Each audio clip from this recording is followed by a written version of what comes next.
There is nothing else like drum and bass. It has spawned a whole world of subcultures, a whole world of genres. It's the real backbone of UK street music. Hold me tight, don't ever let me go. Drum and bass is so much faster than any other dance music. It's always been on an island. And because it's been on that island, you can't really taint it. Hold me tight, don't ever let me go. Don't ever let me go. Don't ever let me go. Up all night, I die for you. I die for you. Hold me tight, don't ever let me go. It's like this tribal thing. It's like hypnotic. It just takes over me, and when I hear it, I just get into this sort of zone, like I just lock into it.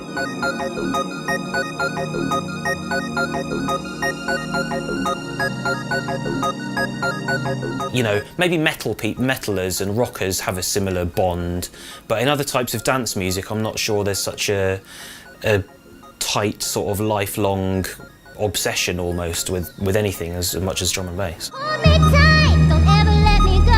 Ever let me go. Ever let me go. You can define a movement in drum and bass. I think basically it's culture, isn't it? It started in like a city like where we are now in London, Bristol, Manchester, other big cities where it's very multicultural. You've got all these cultures kind of clashing almost.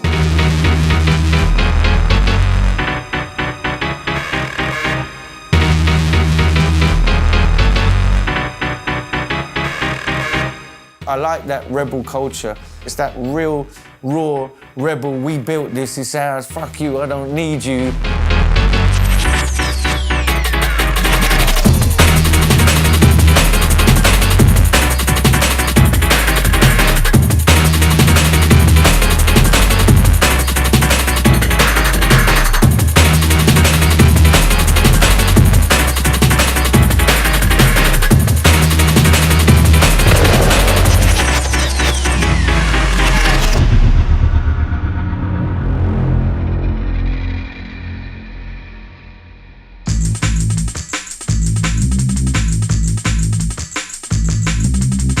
It was a blend of different cultures. It was the bass lines from reggae music, the break beats from like hip hop.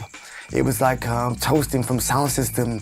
It was rapping. It was all this UK culture all coming together under one roof. We were sort of born in a generation when that music was actually born. Yeah. You know, we saw the birth of, you know, hip hop, we saw the birth of house, techno. So we've been really lucky to have been around during that time when all those musics not only were born, but with drum and bass, jungle, hardcore, it actually was this, Britain was the melting pot for it to become drum and bass.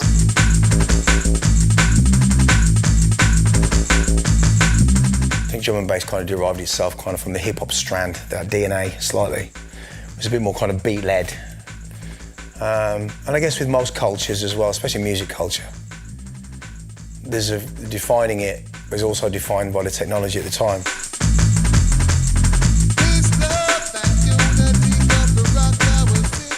In '95, if I'm not mistaken, we just had like LTJ Bookham Horizons, I think that was '95. Goldie did Inner City Life, I think that was '95. And I think Pulp Fiction as well. But they were all kind of quite melodic and, you know, and then I think '96, things started to get pushed in a different direction. 94, 95, 96, that kind of those golden years. That when you hear these tunes played and Randall's in the mix and he's going off, it's just going off. And it's just like that culture, man, it made us.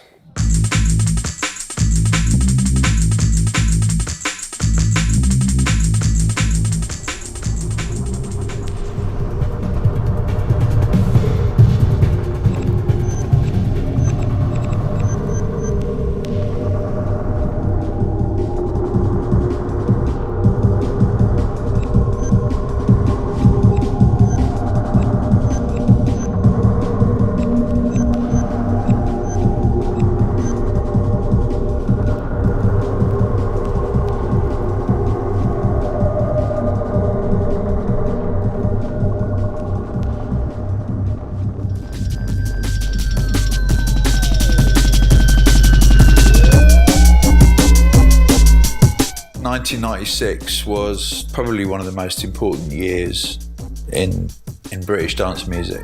1996 itself is definitely a favourite year for me, mainly due to what was coming out of Moving Shadow that year. They called it the summer of 96, and you had Storm from the East 1 and 2, which for me were huge records. It was like early Easy Rollers, Hyperon Experience, James J and Ritchie, Flytronics. Moving Shadow for me, 96, that was it.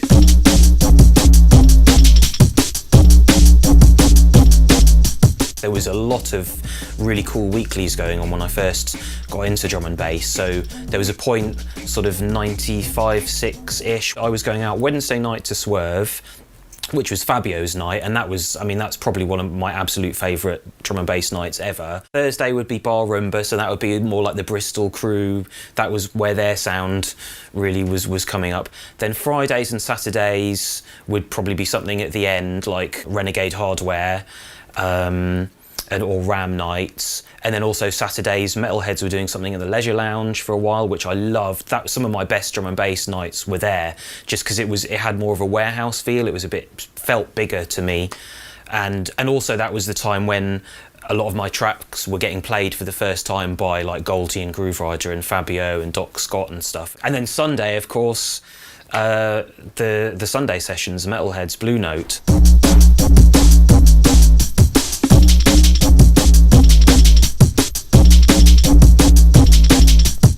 Yeah, it was a new energy that came into clubbing, man, and fortunately myself and Fabio were at the forefront of it, and that's kind of when Goldie dropped Timeless, so everything was blowing up because he won some major award, and you know, the whole club night kind of evolved from his album doing so well. Nobody expected it, including myself. I mean, I didn't realise that Goldie would have that much commercial appeal. Putting it into the form of an album and Timeless being Timeless was really just a massive middle finger to people that never wanted to believe in the music. Why can't we make a record that's 21 minutes long? Who gives a fuck? I'm gonna make you fucking listen.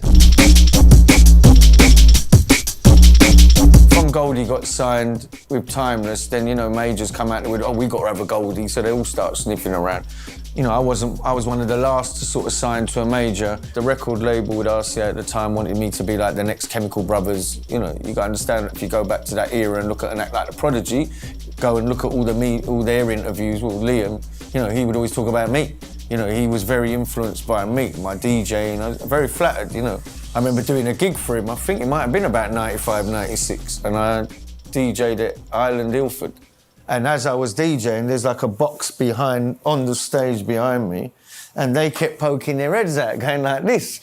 But I thought they meant it, you know, like, all right, mate, like wanker. So I'd be like playing to the crowd, look around and see me, I'd be like, oh, fuck off. And I kept telling them to piss off. And I was getting the ump because I felt like they're really taking the piss. And then afterwards, when I come off, they're like, why are you all annoyed? What's the matter? And I'm like, you lot standing there doing that? They're like, yeah, because we think you're good.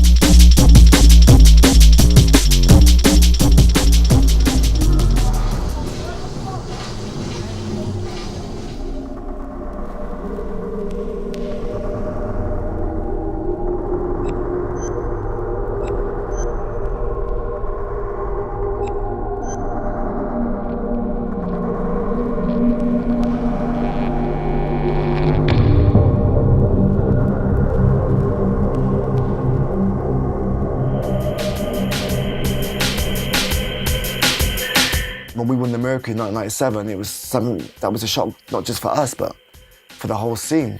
It was at that point when you just knew that this music was about to blow up. MTV got involved, they picked up the music, they started showing videos, people like Adam F was being on MTV, there was people like DJ Rap was being rotated, Grooverider, and Fabio was on Radio 1. The thing was starting to really, you know, take life.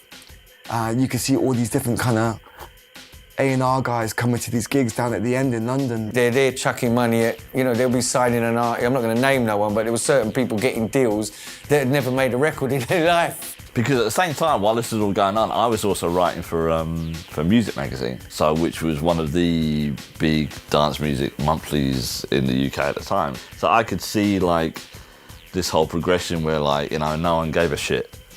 And then like suddenly like everyone did give a shit, and like, you know, it was things like Blue Note and things like Speed, where like I think the magazines were like, before that drum and bass was a bit like, kiddie music, whatever. But then it was like so many people were going and people were queuing outside the clubs and people from Japan, people from everywhere. Everyone was trying to go to these places, and the music magazines couldn't ignore it.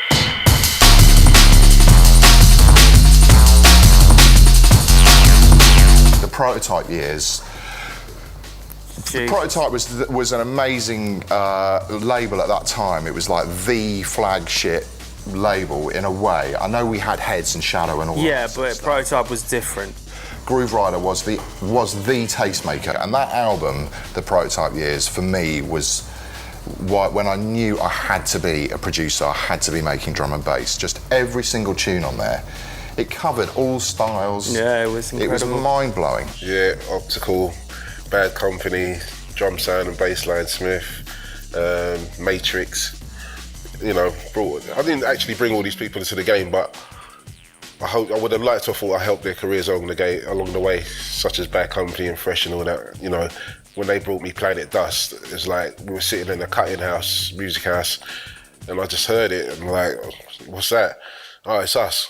And Fresh was sitting there. It's like, what are you saying? Fresh Prototype? Because I used to, I'm still donning it. Don't get me wrong. If I want a tune, I'll get a tune. But back then, I was a bit of a bully, so I kind of bullied them into it. But it worked for everybody, though. They were doing their thing anyway, but that really set them off again. So yeah, it was a good move.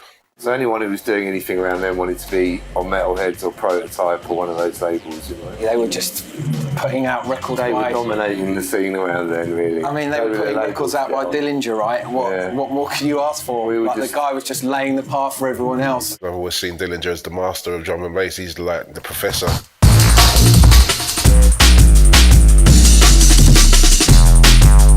Dillinger Silver Blade. It's like Vangelis Blade Runner meets a horror movie. Like the balance of darkness and light is just, he's like that. Dillinger's just amazing. What can I say? Dillinger's Silver Blade. This was like the ultimate in a dystopian, dark, twisted vision of the future encapsulated in music. Now, I learnt a lot from Carl, and that was a privilege to be involved with him, obviously, because he is, when you say jungle and drum and bass, as far as the biggest ever producers, he will be always there. It was difficult to follow a Dillinger tune, wasn't it, when you were playing out? Someone like Dillinger was a huge influence on people when he was at his most prolific. There are only really two kings of this music. Two poles, if you like. Dillinger and Calibre. Because at both ends of that spectrum, everything in between is us. I've got my daughter of 17, nearly going to be 18. She came in one time and said, Dad, they're playing some really crap tunes on the radio, but I found this tune. Who's this tune there? And it was Dillinger. You know what I mean? It was Nasty Ways, and I'm like, rah! I had to tweet Carl and say, yo, Carl, my daughter's coming with blanging at this tune on her headphones, you know what I mean?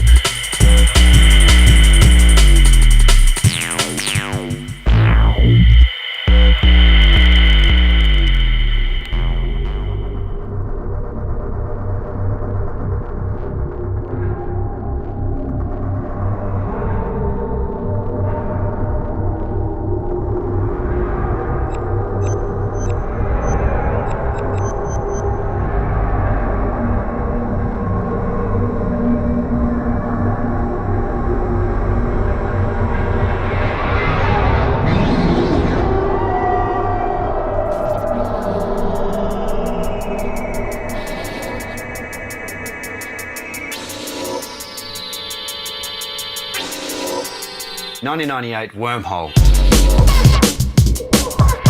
Ed Rush and Optical.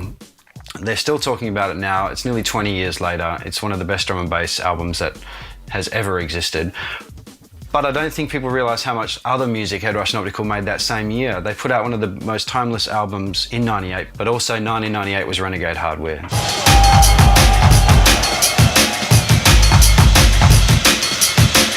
I went to the end for a few years before we actually got a night in there, and I walked in there and I was blown away by the layout. There was no club at the time with that type of layout. The DJ booth was in the middle of the dance floor, and a lot of DJs describe it almost like a gladiatorial arena. We used to literally every Friday go down to the End, which, like, in my opinion, what is and was the best club. Well, was the best club in the UK, and I don't think anything's ever going to top it. I mean, growing up then and listening, seeing people like your pioneers like Andy C, the Mampiest Riffs, like DJing right in front of you, and that sound system. I remember one time getting a 2 o'clock set at the End after Loxy and Too Shy, which at the time, that was the pinnacle. You know, you're going to come on then, you've got to deal with it. Probably Loxy, one of the tightest DJs I've ever come across. Loxy can fucking dark you out. Just don't, sometimes I wouldn't want to play after him. I'm like, oh, fucking, I've got to play after Loxy. Definitely don't want to play after Randall. Do you know what I mean? Andy, the club's empty now you've left. Twat. The End was like a 2-hour set, and I used to, man, the amount of prep I used to do and dubs that I used to cut, and I used to be at home mixing, literally. If I was on the decks at like 1 a.m. or 2 a.m, I used to be at home mixing until midnight, like just learning the tunes and trying stuff out, and go straight on the decks as if to say, like, you know, like, because it was all the same crew down there, it was like, right, I've got some beats for you this time, you know, I got some war music and it's gonna go off. Just really, really beautiful memories of being in the middle of that rave.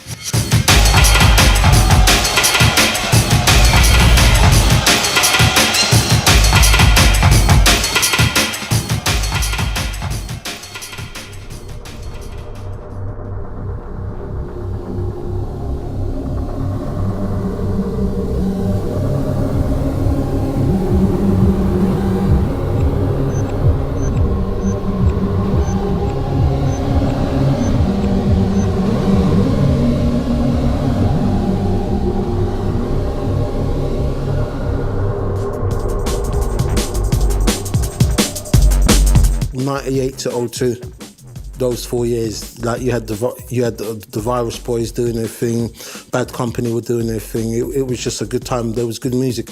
There was a lot of different camps, and it was a good rivalry. That was very arms racy, that era then. It was like, oh, how do you make that? Oh, everyone was on the lookout for the new piece of hardware that could make your bass sound weirder and twisted up. It's friendly rivalry, isn't it? I mean, but that's fuel to the fire. Do you know what I mean? It's like, it's not competition, it's like, wow, you've just upped the game with that tune. And we want to go back and we want to, like, we need to step up now. Because next week, when we meet up down Music House, we want to play you a tune that blows your mind. It was pretty much every week, unfortunately, Head Rush and Optical were blowing everyone's mind, especially when they did Wormhole LP, and them days it was magic, man. We weren't really thinking about where's this going to go or what's this going to do. We were literally just making music that we wanted to hear, that we liked, music that sounded good to us at that moment, in that room, at that second. We didn't sit down and map out a plan and say, we're going to be, this is what we're going to do and it's going to sound like this. We're kind of hoping just if everyone didn't hate us afterwards would be good enough. This production was out of this world, and it was like something brand spanking new, like you'd never heard before, and it was just mind-blowing. But really, I'd say for Will and I, it was Conflict. Their tunes on predominantly on Renegade hardware, but they released on a whole sea of labels. Their production was out of this world, and just the attention to detail, the groove, the ruggedness, but it sounded clean, the mix downs at the time, it all just sounded amazing. And I think the Conflict, Kamal and Rob Data are definitely right up there with one of the biggest reasons we got excited about production. Conflict were hugely sort of important to myself in terms of wanting to produce music. If you could name 10 producers that kind of changed the scene, they'd be in the top 10. Obviously everyone knows there was a fallout between us and Messiah, but take that away, yeah, they were very good at what they've done. Even now, people still talk about them. They're legendary.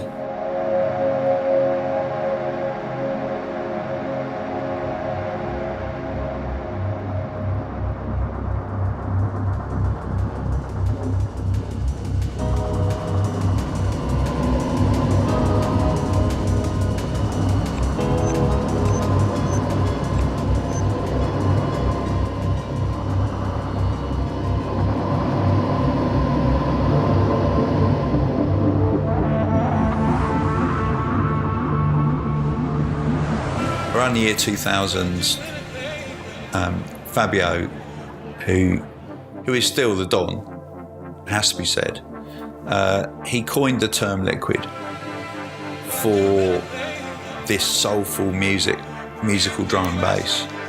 Now, I instinctively didn't like the term at first, because for me that there was an explosion and a kind of like influx of generic liquid tunes. However, thank goodness there were producers who stood out from the crowd, like Calibre, like Marcus Intellects.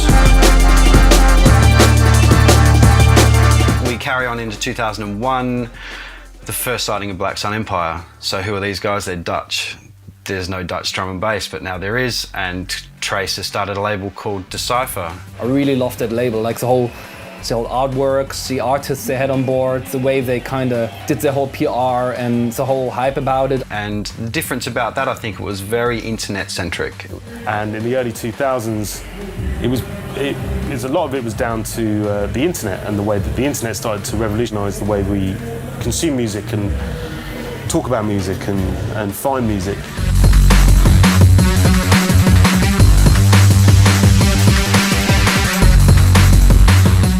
Then we found out about AIM, AOL Instant Messenger, and you could literally see your heroes at the end of the keyboard, like on the screen there. Future Cut had kindly given us a lot of AIM names, so we'd see like Doc Scott and Goldie and Andy C and like Matrix, and like wow, they were like, you know, buttons away. You could say yo to Andy, he might say yo, and you're like, Andy C's reply.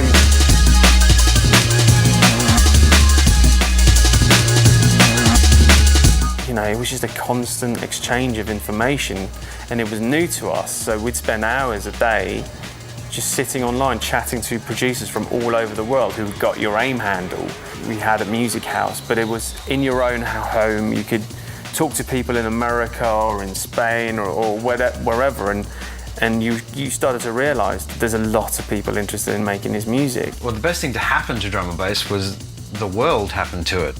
Once England worked out that the world was making this music, and you know, once it became more accessible via the internet and people releasing music by people from outside of the UK, and you know, it really opened up the sound of the music.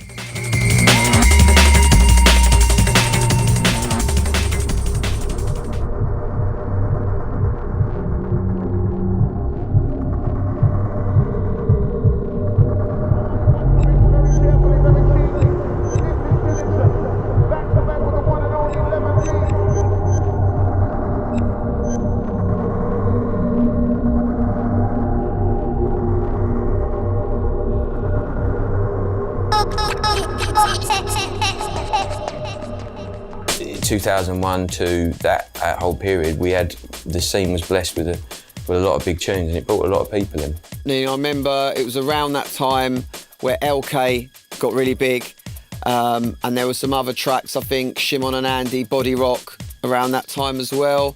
You know, all these massive tracks that were getting a little bit more attention from outside of the drum and bass scene, and that was an interesting time. It was a good time for drum and bass. Body Rock was a magical all-night studio session. Shim and I were just laughing, just like, is that any good? I don't know, is it good? Is it weird? What? You know, and literally we'd be playing it and we'd be laughing at how mad and different, and I don't know, man. I mean, it got playlisted on Radio 1, which at the time was completely unheard of. I was really happy to see those tunes chart. They were made for the underground, for clubs, for pirate radio, for jungleists and drum and bass heads. And for them to find success in the mainstream chart, I think was out of this world. That was like sort of one of the golden eras, I suppose, where you had like Andy C's tunes, but I think his Body Rock came out around about then, and you had Planet Dust coming out then, and you had John B Up All Night coming out then. It was just like amazing, so many tunes.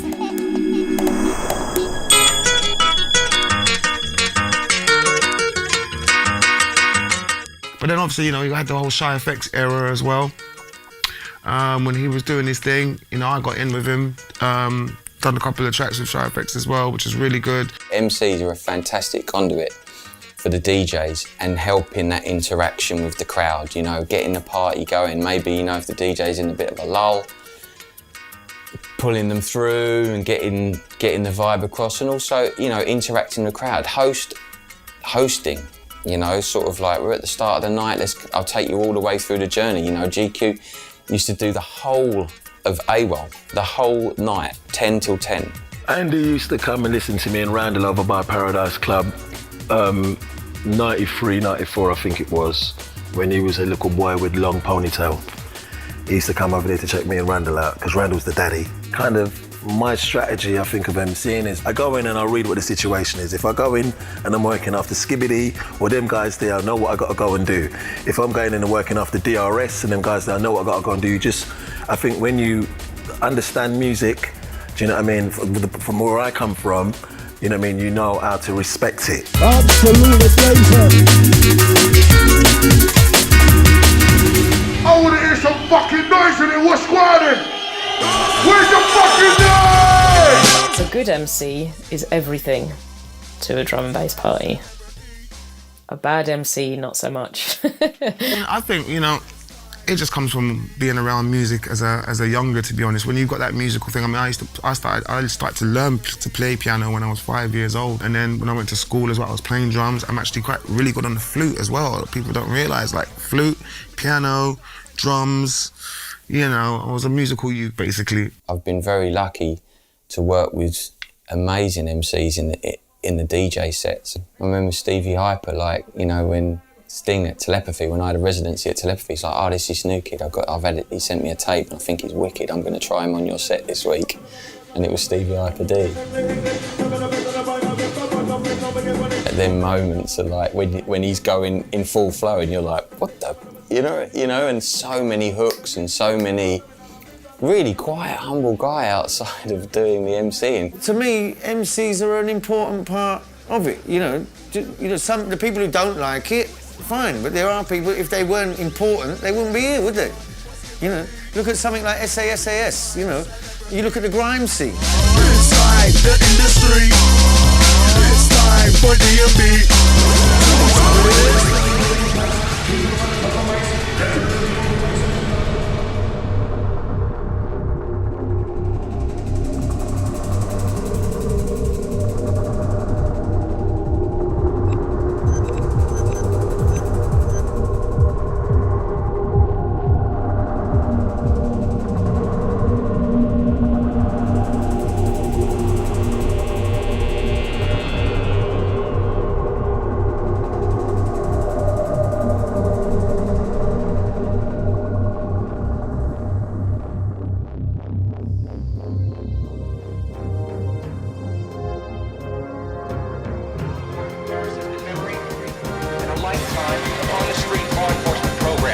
We had a lot of good tunes on Frequency, but if you can distill it into like one fantastic reason, out of Frequency comes Sub Focus.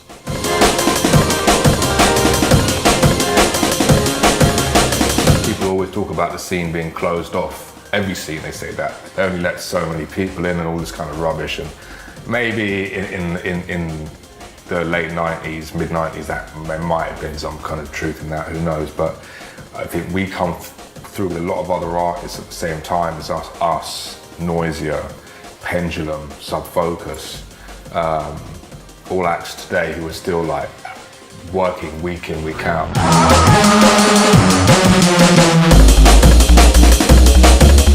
The thing, what I remember about Chasing Status, they always had a vision of not just being pigeonholed as drum and bass artists. They said to me from the get-go, we want to do everything. And at the time, no one was doing it. So a lot of people looked at them like, oh, whatever, it's a pipe dream. You know, you've got to take your hats off to like Chasing Status and acts like that, because like they've changed the game. And they've proved like, if you've got a good drum and bass history, you can make any kind of music.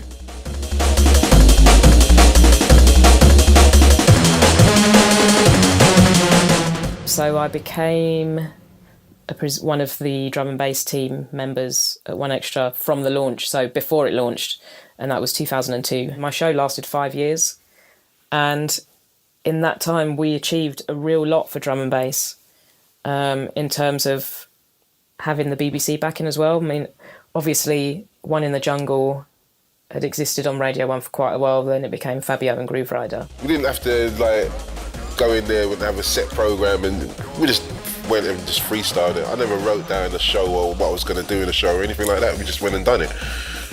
Pirate style, so you know, this is all good. Favourite memory that's not hazy is one show we recorded at my house, and I've got loads of DJ. We've got Sub Focus, DJ Fresh, Goldie, Heist. They were all around my house, sitting around and recorded a show around my tables, eating Christmas dinner.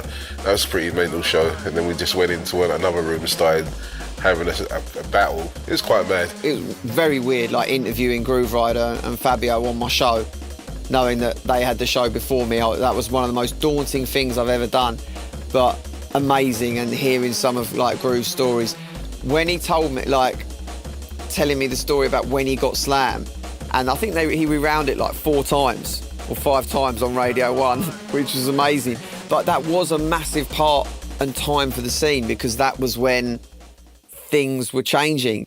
I think in terms of the modern sound, it's got to be Pendulum. They just flipped D&B and how it's produced on its head as completely. producers. As producers, yeah. Like, everybody's style kind of changed when they came into the fold.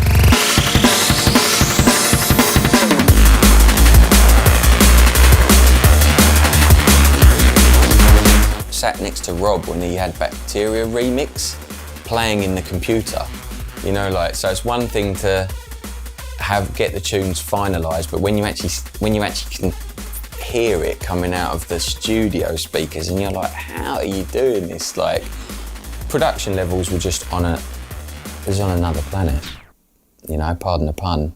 That's a good clip. That's a good pun, isn't it? I didn't even mean that. I remember like Another Planet, I was like, wow, what? That bit where it switches halfway through, I was like, what even is that? Like, how do you even do that? Yeah. What, in our opinion, took drum and bass to like a different place, and you know, they changed the game as far as we're concerned, and like, you know, they're true pioneers of the scene, really. You know, they took digital music to another level. You know, people were just playing about with digital. Pendulum came in and said, yeah, this is what we do, and made a statement.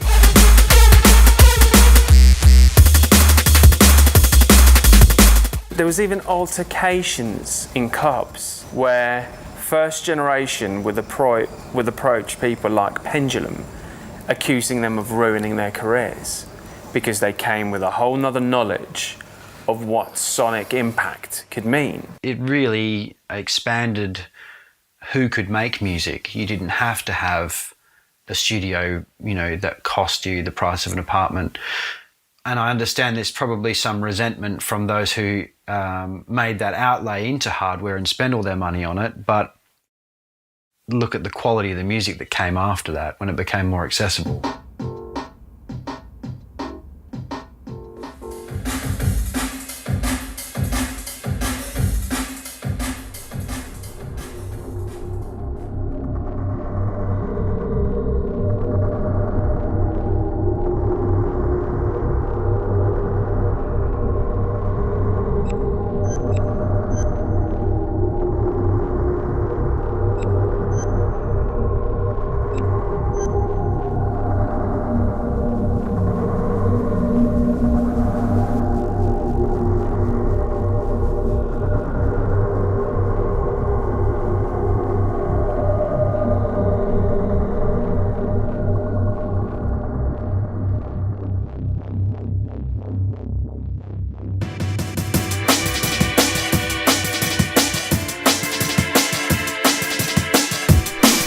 In 2004, 5 and 6, definitely one of my favourite eras of drum and bass. James Breakage making his like good dubby stuff. You had Digital making a lot of wicked tunes around that time.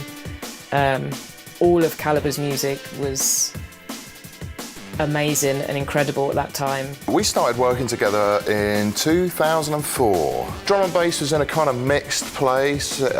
We'd sort of been through the hangover after the honeymoon, as in turn of the millennium. You know, I think drum and bass actually was in a pretty good place at the time, I think. You know, sales were good. Sales were good. Well, though they were starting to die, there was a transition taking at the place where it was much harder for producers to exist without DJing. When we look at vinyl sales in 05, I mean, for an example, in 2003, we could literally release anything on Subtitles and sell between 8,000 to 15,000 copies. And then, you know, everyone was screaming, oh my God, it's going downhill. Like 2005 was like, it was getting hard to sell 5,000. MP3 culture, that's when that all turned around. Before it was dub plate culture.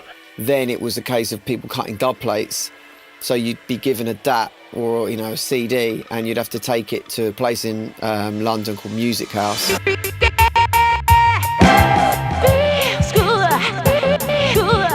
Oh man, stories from the cutting house. Well, the first story is that you go cutting house, you never ever take a camera in there. So there's not that much footage of what's going on in the music house. Never ever move from your queue. Don't matter how hungry you are, you can be hungry for days.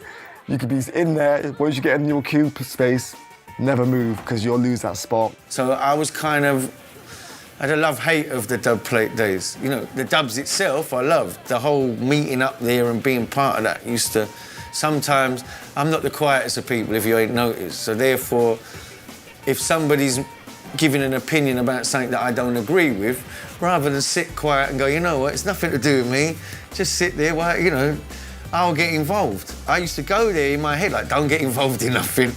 You know, just sit there, you're in a rush, but I can't help myself. The Music House days were amazing. Trying to get there really early so that I wouldn't be waiting all day.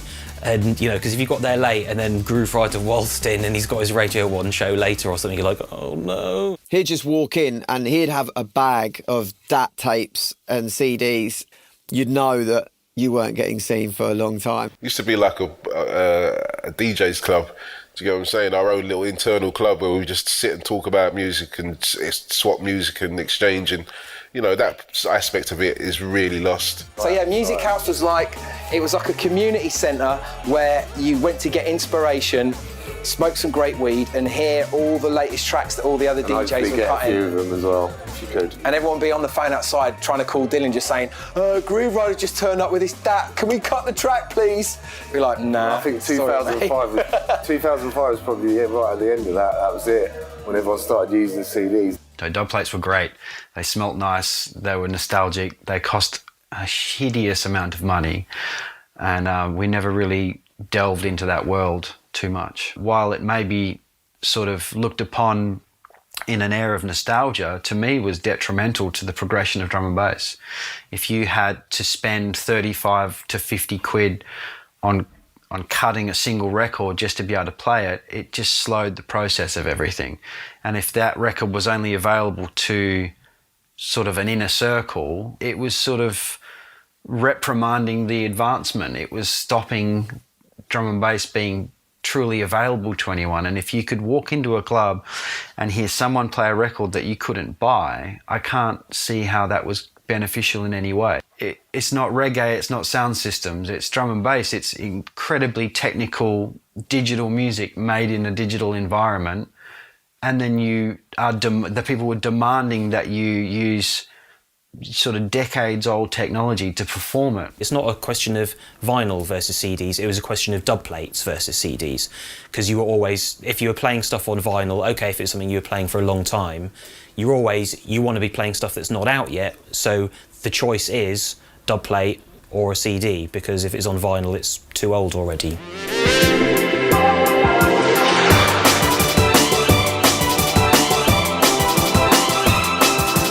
I'd grown up watching Randall, Andy C, Hype, whoever. You know, I was going to clubs and sitting there like trying to get near anywhere I could watch them actually mix, and like that was a big thing because it was all about vinyl to me. Then what was happening is I'm playing in clubs where 90% of the DJs now play CDs.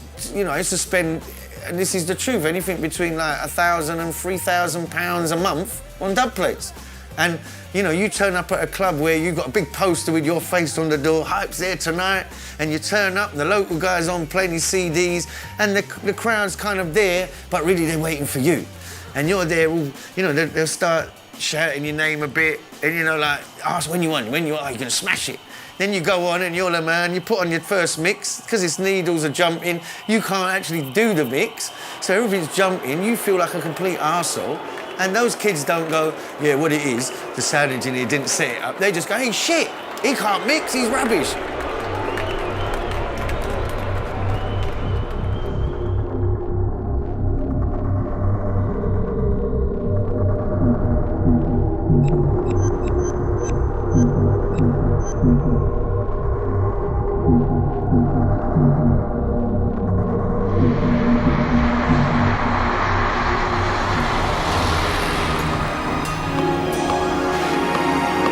I think 2006 was Do you know what, was I'm a with you, bad mate. year. Yeah. I don't. It was an. I mean, we made some shit at some points. I think that was when we done our Good Game album, which was horrific.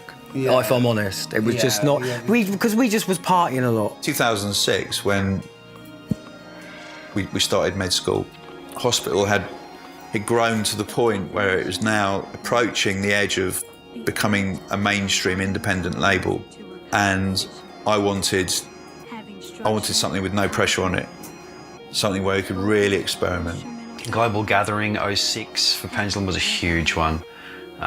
We swapped sets with Frost, I think, and we played last. It was broadcast on Kiss. It was, you know, that was a big moment. Playing at Fabric, our first sort of real live show was at Fabric, again 2006, and we seemed to play there quite often throughout 03 to about 08, and you know, Fabric's a staple. It's been there since 99. It's guaranteed it's going to be full on a Friday, and it's going to be drum and bass, and it's going to be good.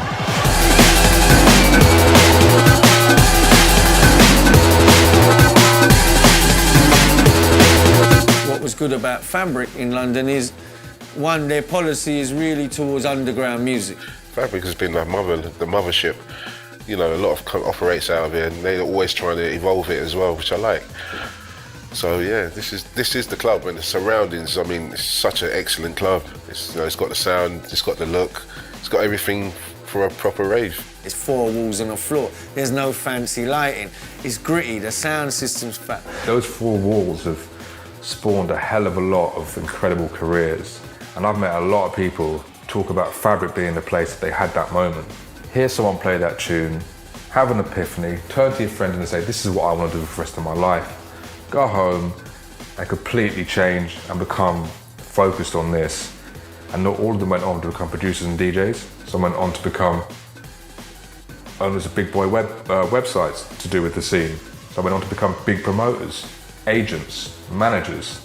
It's an institution in not just drum and bass, but UK music.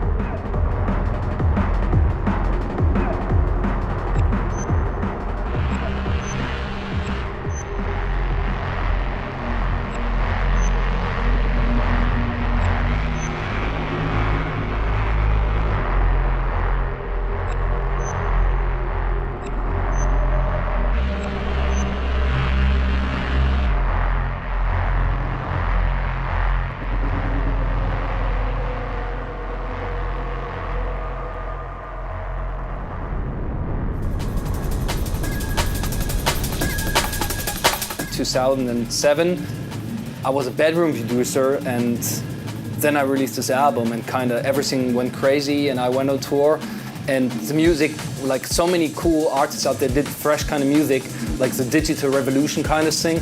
By 2007, when I was finally being sort of picked up, I built up to that moment for a while. I was working really hard, and at that time I'd make a tune a day or two, and I did a few releases. A lot of people liked them, signed them, and then everybody else was like, have you got something for me? And a lot of labels I never thought I'd get signed to, they were like, have you got something? And because I was writing so fast, I was like, yeah. So it went like that, and it was really fast. It was a super exciting time. You know, I was like in my early 20s, and all of a sudden everybody cared, which was also quite unusual being Dutch in such an English music scene. Although I was really not the first in that sense. People starting to break that barrier down. So many places this music has traveled to, it no longer needs to be dependent of just a UK sound. Europe is definitely been somewhere which has taken this whole thing by the horns and have run with it and said, you know what, we get this. I mean, we don't only get this, but we're going to teach you guys a few lessons as well.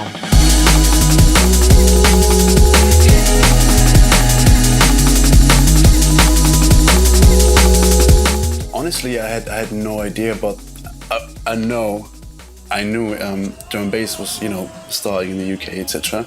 But by the time I was discovering drum and bass for myself, I didn't have the interest to look into the UK side of drum and bass, because I was hooked on the whole European side from the beginning, like Noisia, Phase, guys like that. For me, it was an era. I can't really define the correct time span. For me, I always call the subtitles era. You know, when Noisia was starting out, Hubcap, that kind of shit. Oh yeah.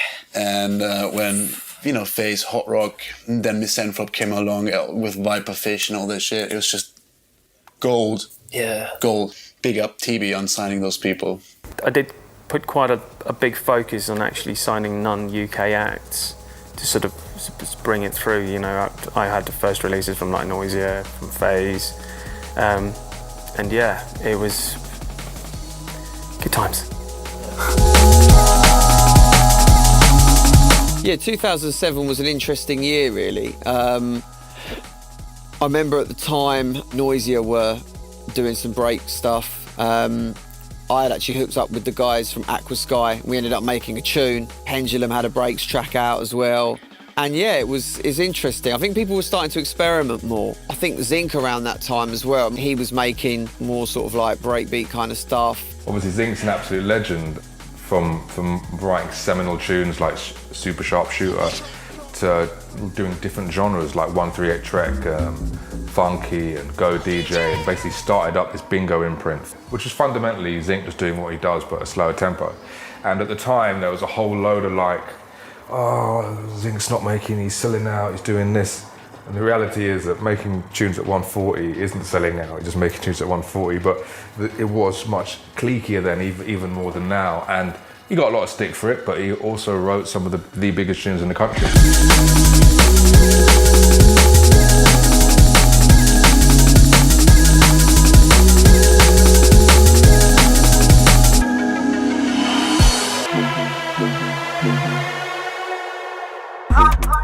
I think the dubstep movement is inevitable to come off the back of 140 BPM bass music, because dubstep had lots of elements from drum and bass, with the bass noises, the kind of levels of production, the fat drums, but just kind of slower, and it had all the kind of production levels and quality that previous music might not have had. When dubstep came around and started doing, you know, this sort of cool bassline-y stuff, which is what I came from to begin with, you know. I mean, like, what's the difference between an early Scream tune and an early Johnny L tune, you know? I was excited by it, but for a while, to begin with, I was like, oh, these guys are shit producers. Fucking hell, man. Like, learn how a compressor works, and then we'll talk again. When dubstep was here, it was like, I remember people coming to me in raves in Oklahoma going, yeah, fuck drum and bass, man. Dubstep's in, man. I'm like, wow, really punch you that in the face. Happened, you know, when dubstep first come to the forefront, at the same time, people like Chasing Status, Subfocus, Wilkinson, Pendulum, you know, DJ Fresh, you know, they all became today's pop stars.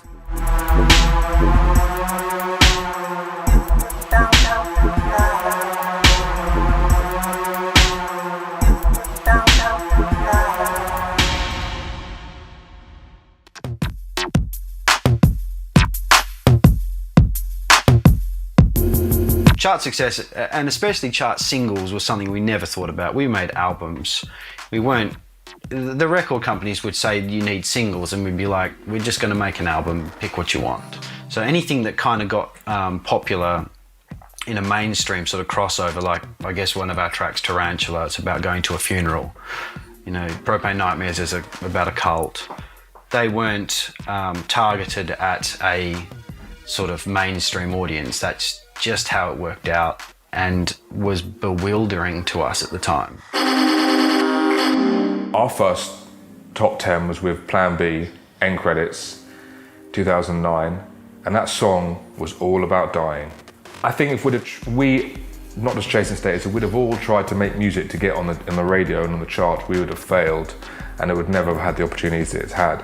You can see when people make tunes that aren't like them for the radio and it doesn't work, and it doesn't chart or anything. It happens in drum and bass and has happened over the years where you can always find some wicked music and excellent music, but there are just these little time periods that kind of pop up every now and again where you think, bloody hell, I love this. Autonomics changed the game for me in terms of drum and bass.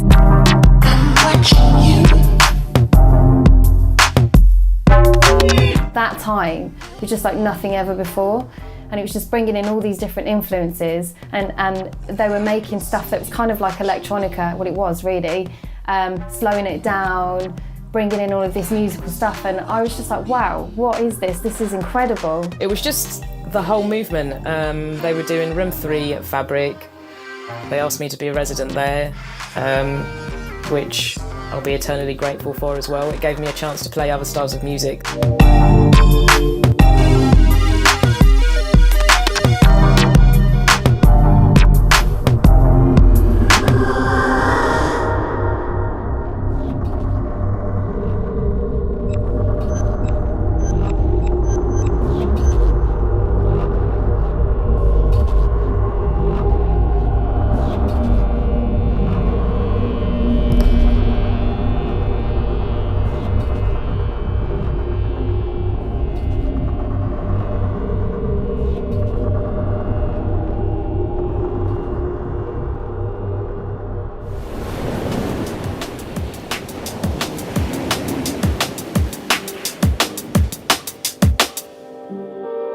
2010, it was.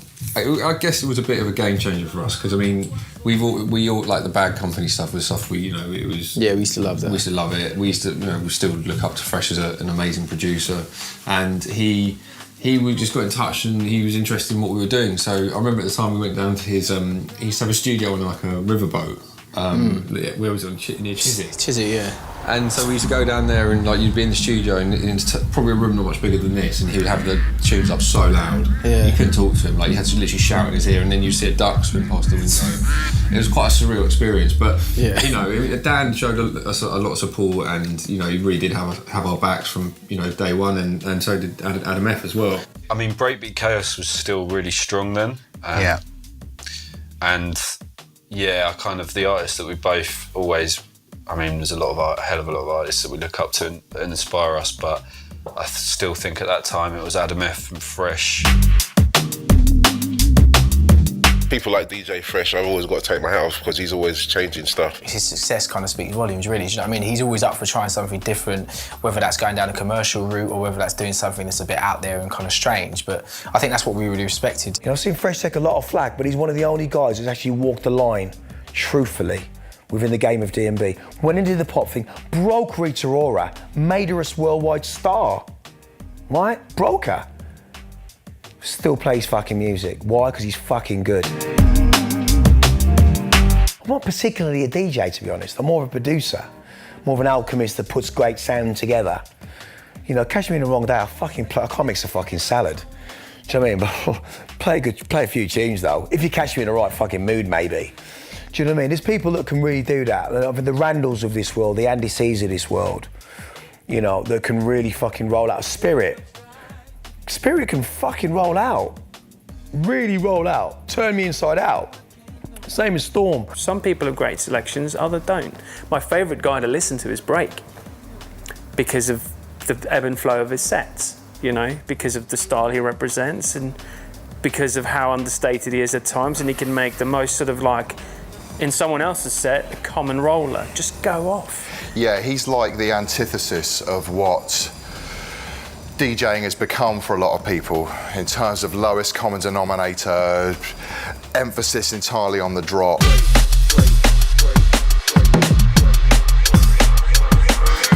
It's literally just flat out all night and all kinds of gimmicks as well, with cages and I'm not going to call anyone out here, do you know, but hands in the air, crowd surfing. I mean, what we fucking hell's going on? Yeah, I mean, I wouldn't have actually got into it if Groove Rider and Fabio were going around doing all that dancing. Crowd surfing. I probably would have thought differently. Do you know what I mean? Like, it was like, because Groove would be up there, spliff hanging out of his mouth, just looking bad. And just mean. I've even seen him knock out the sound guy, just bam.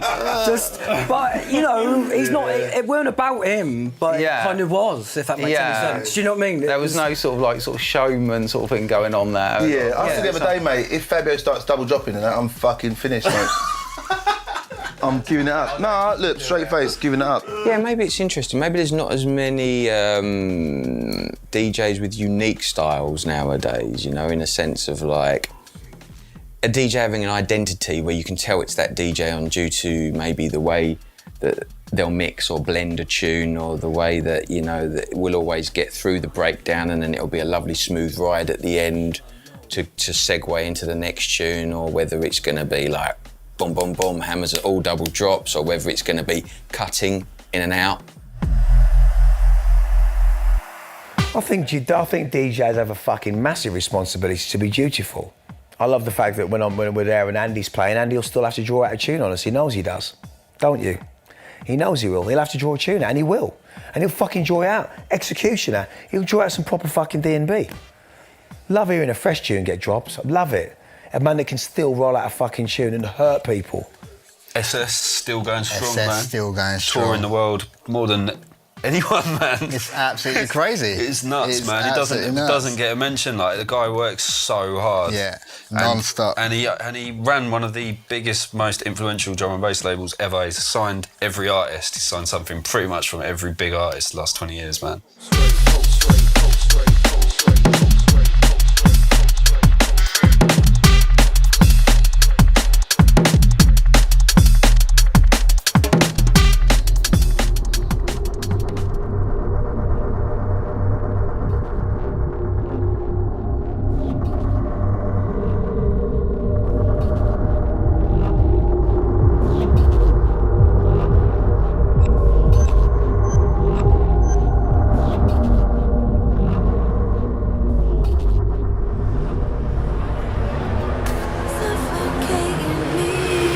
2011, 12. It was just like every release that came out was just awesome. And even if it wasn't something you necessarily liked, it was still cool. It still sounded different. Every time I DJ'd, there was fresh music to play that was great. Subfocus was putting out records, Chasing Status was putting out amazing records, TC was putting out amazing records. Guys like the Prototype started to, you know, to send us tunes. I messaged Fresh on AIM every single day for a year. No lie. He was relentless. He's really good at I that. just bombarded people with stuff until Andy, they listened. he was really good at doing it to Andy as well. And eventually, man, like, these people are listening to your stuff just because they don't tell you. But it turns out a lot of them have been playing our stuff for months before we even know about it. Through 2010, 11, 12, you would hear the music first and you didn't know who it was, like Lodestar and Simon Bassline Smith, and you'd hear the Rudimental records and you'd hear Fresh's record, and I heard Rita Ora's voice first. So I didn't know who it was, so when I found out it was Fresh, so I mean, I was kind of like half surprised, but not that surprised. I was kind of like relieved. People involved in majors that grew up on jungle drum and bass, so their understanding of it was a lot better. Therefore, if you see in the second half of the history, or whatever you want to name, there's been a lot of successful pop acts, like D&B acts that have crossed over, whereas back then it didn't really happen. I would say that like the pop thing can be a lead into it. That's a load of nonsense. You're not going to fucking find a D-Bridge album by listening to that shit, are you? You're not going to find fucking Rolled Into One by Photek by listening to that shit, are you? So I argue with that very strongly about stuff like that. I would never want to criticise any subgenre of drum and bass. Like, everything has its place and I like it all pretty much. And I've always felt like that, like right from, you know, the kind of sound that would get criticised when I first started was the sort of Aphrodite kind of jump up sound, like people were saying it was cheesy and poppy, like, you know, the remixes of the hip hop stuff. But I used to play that at university because it was a gateway. You know, you're trying to get people into drum and bass, so play things that are not the super hard stuff all the time to get the girls dancing and get people that aren't into drum and bass dancing to it without them realising. And you know, the same can be said now for Wilkinson and Sigma and things that people criticise for being too poppy or charty. They get people into drum and bass. I totally embrace even stuff I'm not into that's real charty and poppy. If it's bringing a wider audience in that will then get into what we're about, then that's a good thing. I wasn't going to get into drum and bass coming from my jazz background, going straight into No U-Turn or Source Direct or Hidden Agenda. I got in through beautiful ambient pad strings, little bouncy 808s, rolling breaks, Bookham, good-looking records, all that stuff was, you know, how I got into it. It's time to elevate this sound.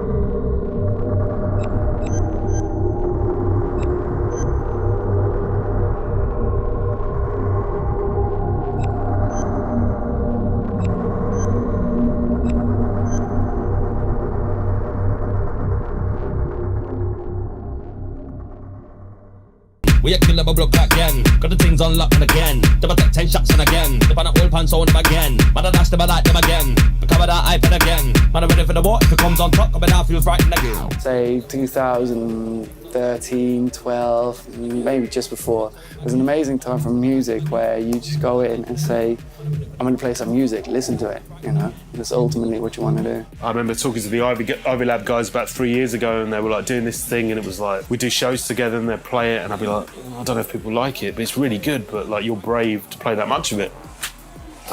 And, you know, we started to play more and more of it, and obviously they're the champions. As far as I'm concerned, they're very much the champions of it, along with people like Alex Perez, Darren Debridge. I think he's a big proponent of being experimental within drum and bass.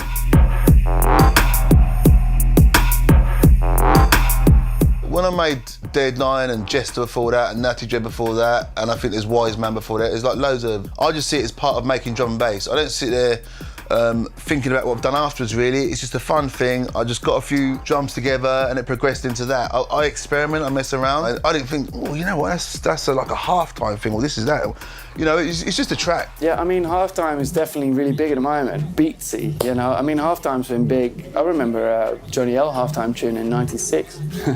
But, I mean, the Beatsy thing's completely taken off and it's really cool and I like it as well. But it's converging into one sound. It's fairly easily defined. There's also a danger with the beat stuff that it becomes beer strokers music.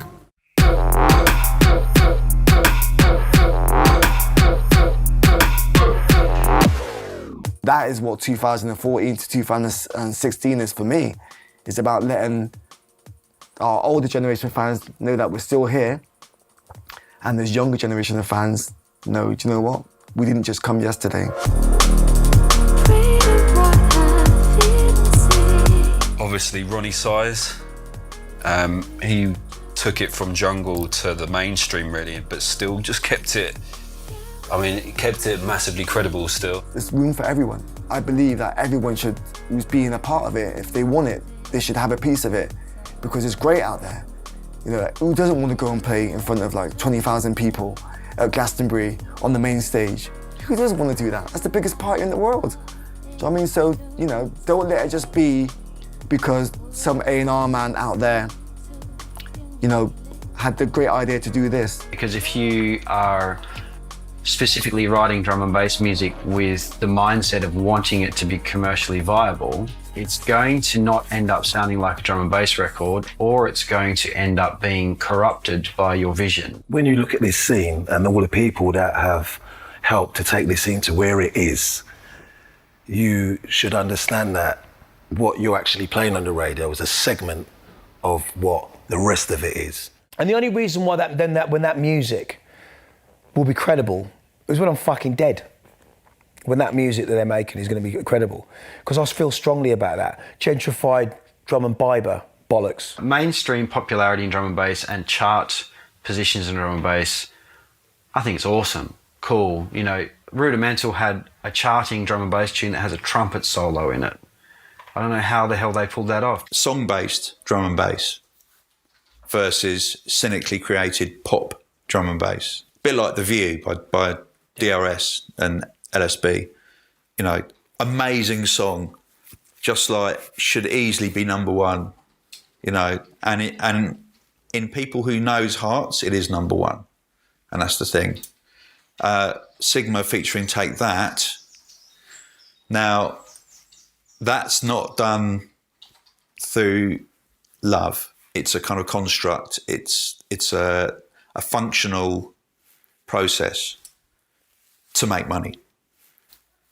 It's not done because it's what you want to do and you love doing it. It's not like we set out to kind of, it wasn't like there was a hit list of people for us to work with. But, you know, as we progress and as like we get bigger with the music we're making, you know, the artists we're working with get bigger. And, you know, I think for us, if the music's good, it speaks for itself. It doesn't matter what you make. I mean, we wouldn't ever want to compromise what we were doing just to work with one of those acts. You know what I mean? And for us, it feels like a Sigma track following on from the other tracks that we've done. So, you know, from our perspective, that's why we kind of did it, and it feels good. I wish I could make a drum and bass record that was like really commercial, that would like cross over. It's never gonna happen. You might get a little bit of radio play on Radio 6, great, that's all I need. Remember Marina City Life never went in the chart. It was like something like in the top 30 or something. You know, in today's terms, that's a real disaster. It doesn't matter, does it? It was voicing something. This is one of the downsides of pop drum and bass, is that young producers see that as an entry point. However, a lot of people will always be making anti-establishment music. What I find in the last few years, which is fantastic, is the underground, you know, like if you look at other genres of music, especially in the UK, British-born ones, where they're born out of the underground, they become big, then all the artists within it at the top end go on to have pop success or commercial success. And then what happens is everybody leaves the underground, like they fuck it off. And then that's fine when you're having commercial success, but as soon as commercial success disappears, it can be very fickle, in the end it's gonna die. Now, without an infrastructure on the underground, the whole scene dies with it. You know, if you look when Garage was as big as you could get, but when it died like overnight. Same with dubstep, when it died overnight. Every few years you get another genre to come in, it's huge, and we get kind of sidestepped, oh, what, you still doing it? But our music is, because we've got an underground infrastructure. We're in this thing together. Neither one of us pretend. Naturally progressing, and we'll be here till the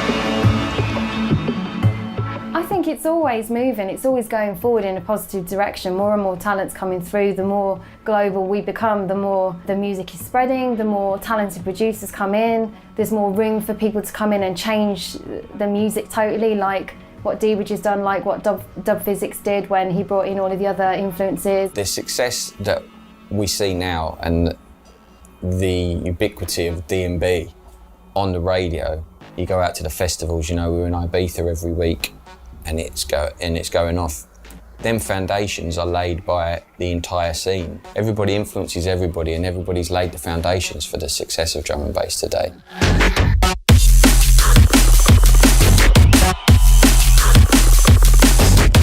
And I have to say this because this is one of my favourite things to rant about, but drum and bass is never fucking cool, right? It's always the bastard child of dance music. One of the most important things about drum and bass longevity is that it's that sort of bastard child of dance music. If you're getting all the love, you're gonna get sick of it eventually. It was Room 3 music And for me, being into punk rock, that was where I was going to be. I wasn't going to be in room one. I was like, where's the underdogs? Where's the DIY guys? Where's the guys that are being told constantly your scene is dead? I want to be part of that.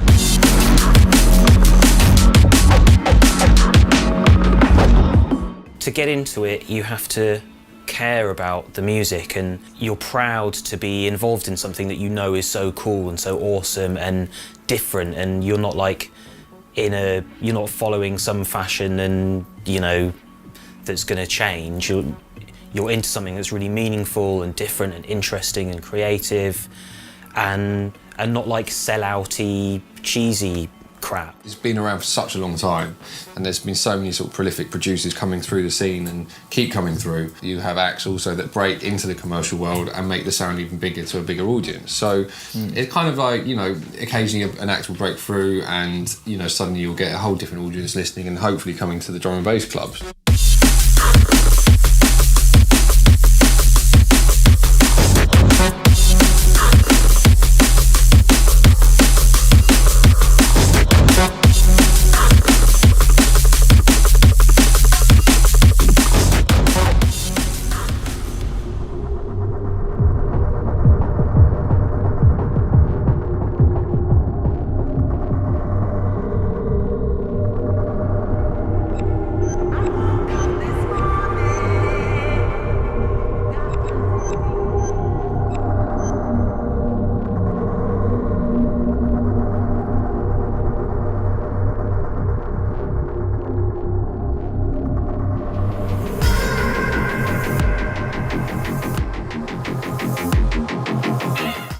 There's a schizophrenia and a duality in drum and bass. It's one of the hardest types of music to make well, but if you do make it well, I think the underground nature of it keeps people really together. It's really funny watching drum and bass, how it's withstood the test of time and other genres haven't. Drum and bass, we're just there. It's actually a much bigger industry than people realise. No one's been holding it hostage. Like, obviously some artists have been signed to majors over the years, but the music is so radical that it can't be contained. It's always been underground and always will be underground.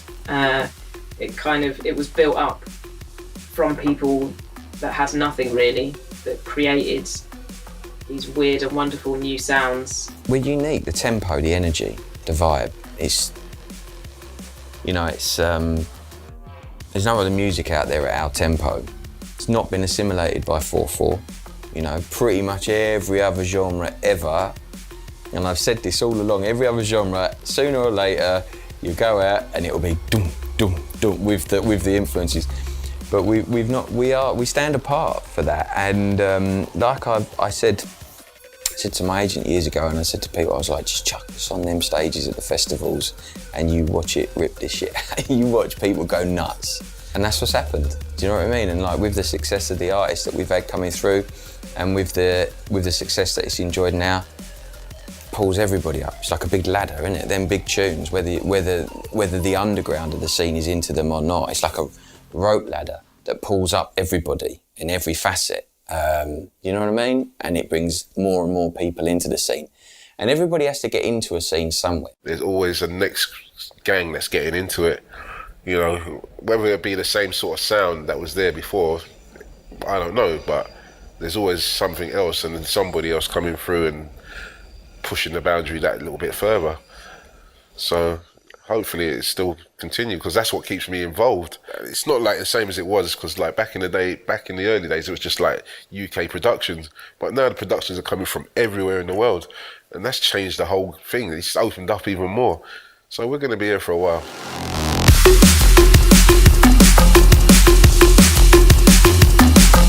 I do hope young kids come up and show the old ones what's possible, and I don't know. There's a happy future for us, of course, and I think there's too many people, cool people, honest people, loyal people, and too many great minds out there. So I see it very positive, and yeah, we'll see, we'll find out. I never like to predict the future. I just kind of go with the flow and see where it takes me. There are things that I'd like to see happen with the scene itself in terms of inclusion on lineups. I'd like to see more women be supported. I'd like to see a mixture of cultures on lineups as well. I think the way it's become now, when you look at some label rosters, you just see one type of person. And that's not what attracted me to this music. I fell in love with it and going out because I saw all these different people around me. Different cultures, different ethnicities, different ages, different sexualities. Everybody just coming together and enjoying the music.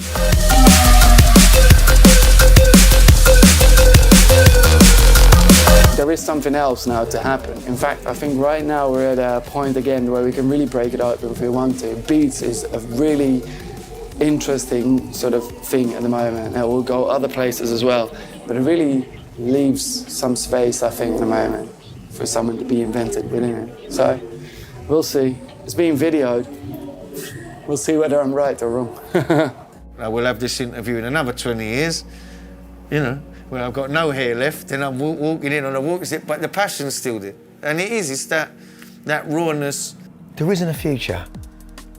You know that. And you know why there isn't one? Because what you do today creates tomorrow. And that's the attitude of what culture does. It doesn't give a fuck about tomorrow. We can't do anything. I think the youth will just do it. They just do it themselves. You know, they dictate what's happening, what's cool, what's the trend, what people are in, what they're into. You know, you can try all you like to push a certain sound, to push a certain this. If the kids aren't into it, they're not into it. And I think the beauty about jungle is it's authentic. And when it's authentic, when it's genuine, and when it's, you know, from the heart, to be cheesy, when it's real, that is what's enticing and attractive.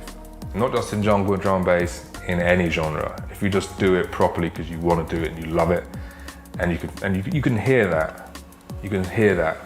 And that is what will attract people to be part of this culture. Drum and bass crowds really like drum and bass, and that's what's amazing about them.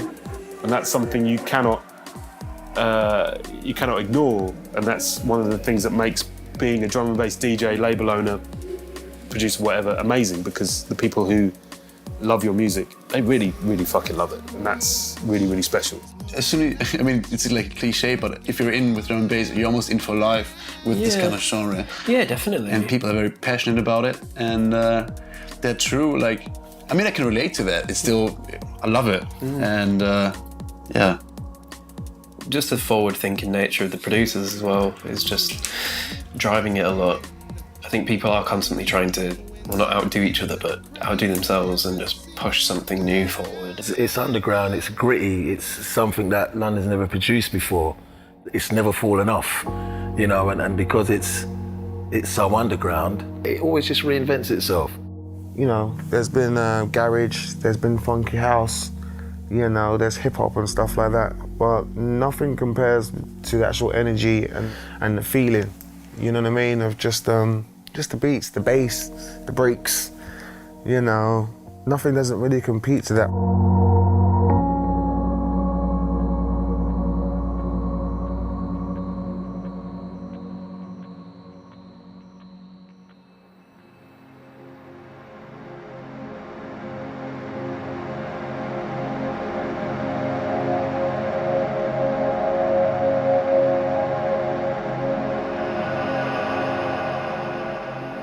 This music, for us, always like makes you, it's a physical reaction as well. You can see people scrunching their faces and nodding quickly, and you get it, you're on the same kind of vibe. It just touches you somewhere else. And I think, you know, drum and bass, jungle did that to me, did that to Will, did that to us.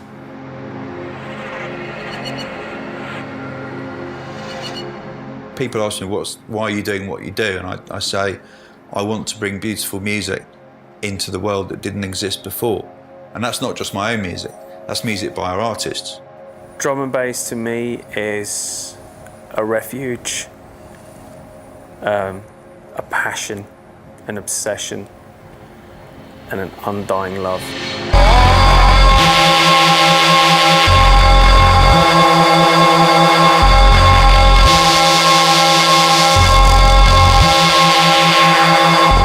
and bass is my life.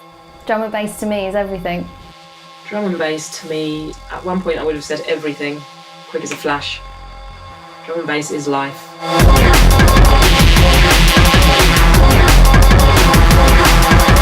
Drum and bass to me is pretty much my life.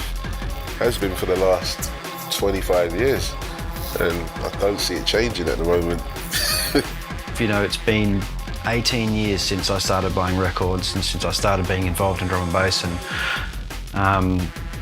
I think it's better than it's ever been, and I'm even more stoked now than I was the day I worked out what it was. So there you go. Thank you, drum and bass.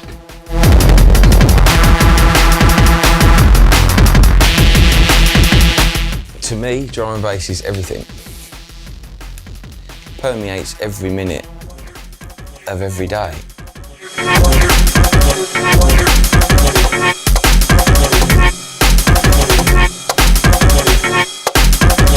You know, drum and bass, it's, I don't know, it's a life's work. It's a mad thing, and it's beautiful, you know, it's beautiful.